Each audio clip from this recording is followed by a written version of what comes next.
Somewhere between chainsaws and newer cordless pruning saws, there's a growing number of people turning to the reciprocating saws to help them with landscaping chores, and I'm going to show you why.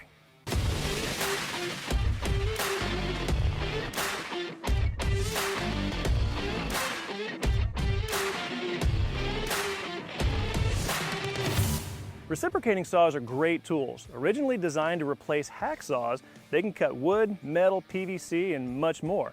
But nobody likes dragging around a cord on the landscaping job, and those cordless models can really be kind of heavy and bulky. When it's time for pruning, I turn to something like my DeWalt 20-volt Max Atomic one-hand reciprocating saw. It's great because you can use one hand for cutting and manage the branch with the other. And one of the reasons I like this model in particular is that it's even more compact than most other brands' 18-volt one-hand models.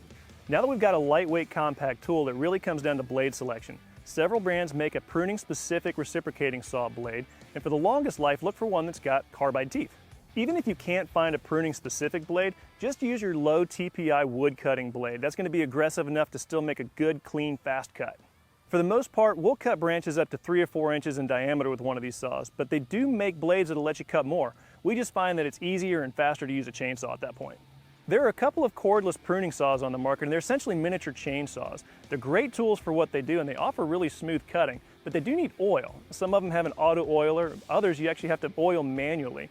And one of the reasons that we like a one-handed reciprocating saw instead is just there's no oil to worry about. You stick the blade in, you pop your battery in, and you're ready to go. Another reason we really like these kind of saws is because we don't have to worry about finding a niche chain size at a local hardware store. It's a reciprocating saw blade, so when it's at the end of its life, just pop it out, send it on to the recycling center, put a new one in, and chances are you can find one really close to your home. We really like the safety factor here too. With a reciprocating saw, we feel a lot more comfortable letting our teenage kids help us out around the house, or a green crew member just go to town with this instead of having that miniature chainsaw that we've really got to train them on. But what kicks us over into the win column for us is the fact that we've got a really good value proposition here. By just changing the blade out, we can go from pruning to plumbing or to electrical because of the wide variety of materials we can cut. And for a homeowner, getting multiple uses out of one tool is a really big deal. Of course, you can always stick with your handheld pruners if you like working longer and feeling your hands cramp up. Totally up to you.